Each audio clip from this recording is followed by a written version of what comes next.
Oh God, when the readings are challenging, help me to remember that your steadfast love never ceases. Your mercies never come to an end. They are new every morning.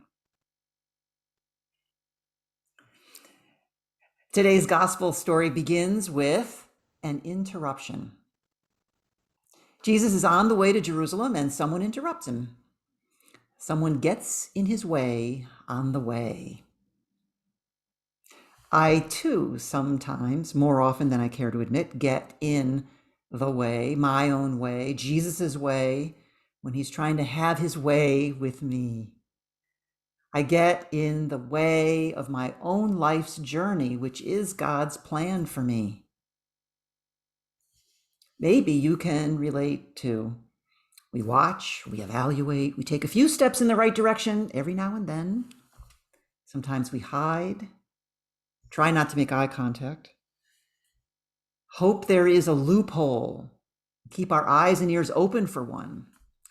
Perhaps this reading is actually only for Jeff Bezos and not for me. Anywho, Jesus is on the way when he's interrupted by someone who knelt before him. And right from the get-go, Jesus rebukes the title Good Teacher. And this right there is a prelude to his main point, not just of this particular story, but his entire earthly message, that the lifting up of some over others does not lead to everlasting life, that the lifting up of some over others is the antithesis of everlasting life. By rejecting this title, Jesus also rejects all categories and titles of good and bad. In God's heavenly realm, there is no racism or heterosexism or ableism or ageism or anything else. Just as Paul says in Romans 8, nothing can separate us from the love of God. And this gospel says just that. Jesus loved the interrupter, it says. The word is agape in Greek, unconditional love. This word agape is only used one other time in Mark, in chapter 12, when it says, "You shall love your God with all your heart and all your soul and all your mind and all your strength." That is unconditional love, and that is the love Jesus gazes upon this person who interrupts.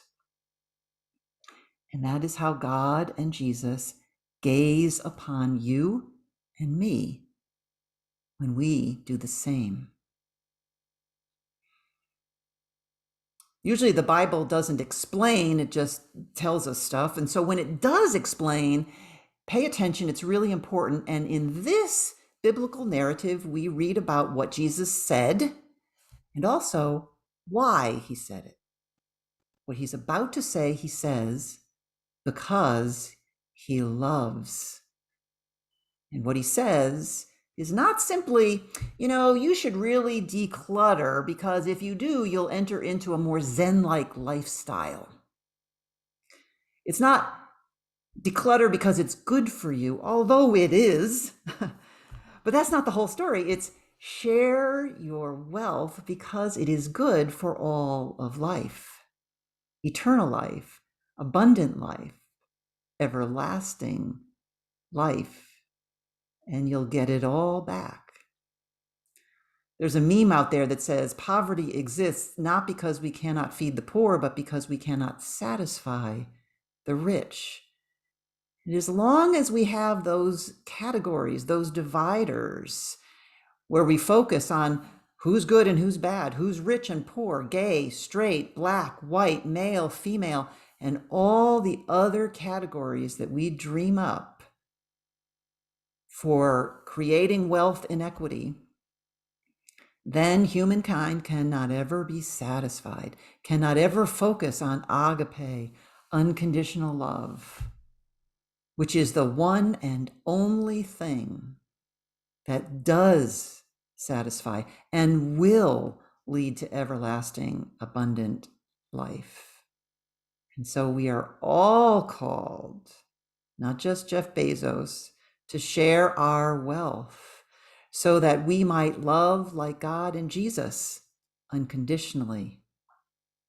As long as we are possessed by our possessions, it is impossible to do this. It is as hard as it would be to pass through the eye of a needle.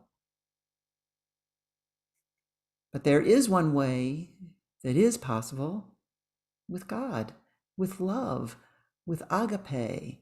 All things are satisfied. All things are possible, including the ability to let go of all those possessions that get in the way, all that interrupts the flow of eternal, abundant, everlasting life.